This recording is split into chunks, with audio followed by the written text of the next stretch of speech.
Okay, guys, here we go. In for this one will be for approving shifts and adding in work units to those sessions. So the work units, again, are any sort of gas pay, additional pay at the end of the year if they got a bonus and things like that. So do another quick one here for you. So just going again off of that one that we're working on with Ozzy there with our coaching, and that's running Monday, Wednesday, Friday on these sessions here. So say we've run these sessions already. As we did there Monday, we've already run this shift. So like I said before, you could just click on that shift to do any of the changes that you need to do on it there. But the way that we'll do approvals is you'll come back into your dashboard. You'll go over here on the left side called Shift Approvals. Click on that.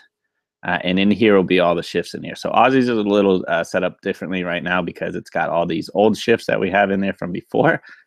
So we would just go back and just make sure those are all taken out there because those are all old shifts. So, but yeah, so these are the recent one here. I just clicked on the last page of the shifts here. So it should just be coming up for the date. You can see October 30th, 2017. Andrea Mendoza, she was at that school. So that was Monday. I know she was there. She clocked in, she clocked out. And then so I would just go check this box off that she worked that session there, and that's complete. So then when I go out and back into anything else, and I can go back and check to make sure that that session was completely approved. Go back in here, and then now that session's gone because it's been approved. So say that was a mistake and I didn't mean to approve that shift. I can go back into the shift here. You can see when it has this little check mark off there, that means that shift's been approved, but I didn't mean to do that. So I can click on that and I can say unapprove it now.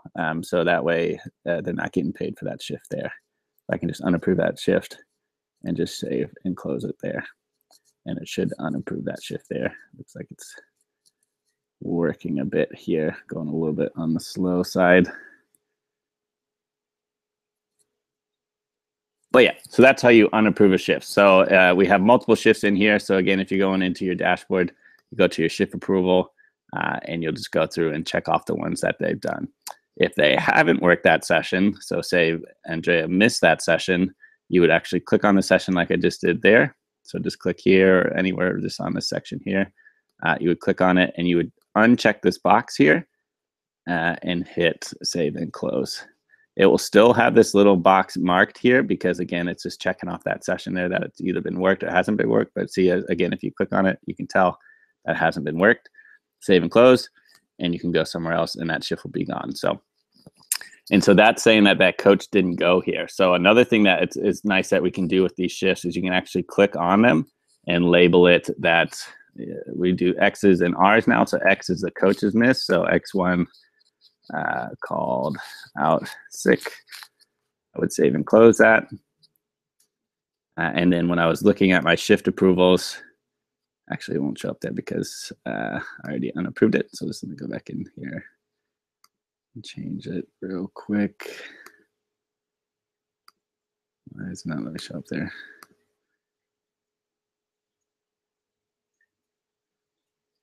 Looks like Shiftplanning's really slow today.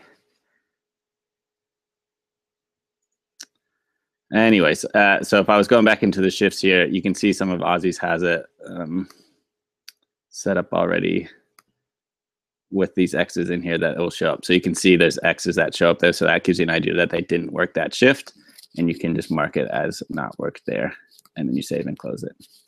So another good reason why we want to do that is because it affects their scores, like their oh yeah, sorry, here it's popping up here at the end there. So she didn't work this session, so I'd uncheck that box.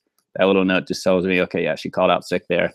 So it's a nice, easy way for you guys to see that because you will have a lot of shifts in here for your coaches to approve those ones, and it's easy just to make it stand out that way so we can change it on those. So yeah, that stands out for them in a way that we can see that it's affecting them. So that was Andrea Mendoza.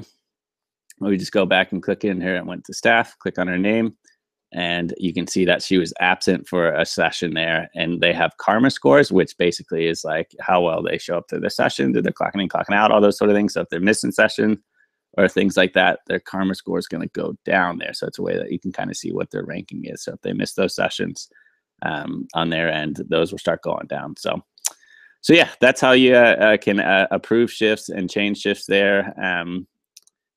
What is going on here? It's a little crazy right now. But yeah, and the other thing that we can do here is for the shifts approvals. Let me just go back and change this one in here for her so it doesn't get assigned. Okay. So these ones just need to go undone. Okay, and then so we have work units as well. So to get to our work units, we go over into the settings, which is up here in this section here. And over on the left side, we've got work units. And these are the work units that we have already set up beforehand. So we can add new ones if we need to, say like gas for Saturday school or something like that. Put the reason in there for it, and then how much they are for the whatever they need it for the right there. And then you can see all these are the schools in the districts. So you would have to assign it to all those schools that the coaches would be working at. So basically you want to assign it to all of your schools because most of the time coaches are coming and going in different places and things like that. Some of them might get gas, some of them might get end of the year bonus for when they get their score of 8 to 10. So it's always good just to check off all those schools there because that's just where the school's going. And then you would just hit down here at the bottom, create work unit. So we've created work units already. You can see Ozzy has in this $5 gas one, and just it's $5 for the coaches, and it's assigned to his schools there. So that any coach that working at that school can get that work unit there. So we try not to have too many of these work units in here because it can get confusing. But yeah, we just want to make sure there's a couple in here that are preset. If we need any other ones, we can change those around. But that's pretty much the main ones that you need are just gas, and then those friend referrals and the end of the year bonus are the main ones that we use. So yeah, if we're going to assign these to coaches, then we go back into the shift planning here. Not really sure why my layout is looking like this. Let me see how I get back to normal. I'm set up.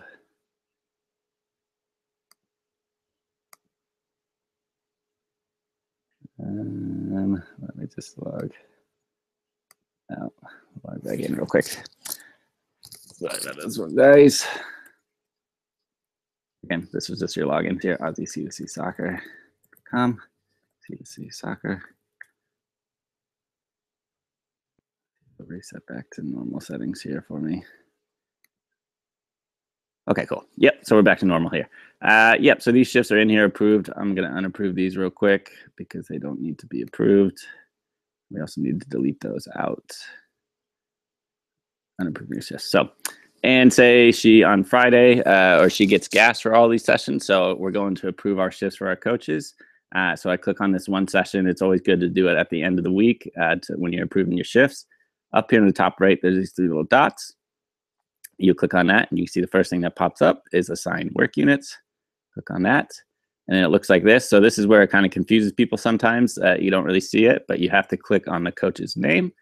So Andre Mendoza, and you'll see these are the work units that come up. And then so this again is another one that might be a little confusing, but once you do it a couple times, it should be figured out. So keep watching this video. So she is working, she worked 3 sessions this week and she's getting $5 per the sessions. So that's the required amount is the amount of money that she's required for her gas and the amount of sessions that she worked for that week. And so then I would save it and then hit save again. And then so these 3 sessions would be marked for those work units in here. And so a way that you can tell that is you can go to our reports in payroll and you will see the work units here. And you will see that she worked 3 shifts, $5 each, equaling her $15 there. So that's where they can make sure that she's going to get paid her work units for that week that she worked there. And that's how the shifts are going to be approved, or the work units, like the extra pay gets approved for them there. So yeah, this is how work units are added to it real quick. And this is what Bree actually checks for to pay the coaches out there. So you want to make sure every Friday that this is accurate for you guys, and especially every Thursday before payroll, that this is accurate. So the work units are getting paid out to those coaches there. And you can see what the work units for, school, coach, and everything like that. So yeah, that's how you add them in there. The other thing that Bree checks for sessions is the confirmed hours. And so this is what is going to be, obviously there's nothing in here because none of our coaches have been working, but we can maybe go back. while back to see if we can have any confirmed shifts in here for hours for these guys to show up. So Bree checks this here to see how many hours were worked, and then it should pull up the pay for those coaches there as well. So again, yep, you can see coach's name, school that they're working at, what their pay rate is on, what the session was, the time that they work. So it's $1.50, and that's what her pay rate is there for them. So Bree will group them by employee for the weekly total for those coaches there. So this is going to be a lot because it's a wide range of everything in here. So you can see it's from a long one. So you typically, it would just be for that 2-week period. Bree will do it for payroll, and it will pull up the amount of sessions that coach worked at their schools, and a group them in there, and she'll go through and pay them that amount that's in there. So again, you want to check these confirmed hours for your coaches. That's the shift. A confirmed hour means that you have approved that shift, which we went over before. In the approval process, if you're in here and checking this box off, that's a confirmed hour for that session there, and it will come up in the confirmed hours for Bree to pay those coaches. So yeah, that's how you do your work units, and also how the coaches will be paid, and a little bit on like how we can edit sessions for unapproving shifts and editing their karma scores for the shifts there.